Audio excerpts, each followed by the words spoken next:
Paano i-hide ang following list sa Facebook or i-hide po natin guys kung ilan yung finalo natin sa ating Facebook. Katulad nito guys, may nakalagay sa akin na 0 following. Ngayon, open lang po natin guys ang ating Facebook. Click 3 lines. Click profile. Click 3 dots. Ipapakita ko lang sa inyo guys bago po natin siya babaguhin na may nakalagay pa siya kung ilan yung finalo ko sa ating Facebook. Click natin ang view as. Makikita niyo po dito guys yung followers ko at yung following or kung ilan po yung finalo ko sa Facebook. So, ito po yung makikita ng mga nag-visit sa aking mga Facebook users once na tinitingnan po nila ang aking Facebook profile.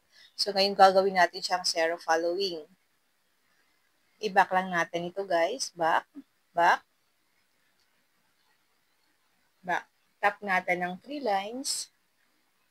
Scroll down. Tap Settings and Privacy. Tap Settings. Scroll down natin. Dito tayo sa Audience and Visibility. I-tap lang natin ang Followers and Public Content.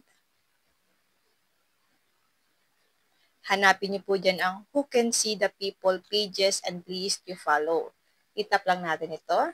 Dahil po nakapublic siya, kaya po nakikita niyo kung ilan yung finalo ko sa aking Facebook. Ngayon, kailangan natin siyang i-hide. Lalagyan natin siya guys sa Only Me. Tap lang natin ng Only Me. Then, tap niyo po yung Save. Back lang natin. I-check na po natin guys kung nabago na po ba or kung naging 0 following na po yung ating mga Facebook. Back lang natin. Tap ulit natin ang profile. Tap 3 dots. Tap View As. Ayan guys, naging 0 following na po siya. Diba guys kanina 1.1k following pang nakalagay. Ganun lang po kadali magbago or i-hide ang ating mga following list sa ating Facebook.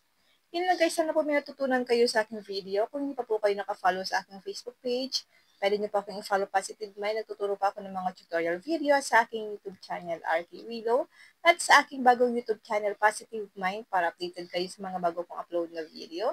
Then mag-comment lang kayo sa comment section kung may mga tanong kayo. And now, thank you for watching.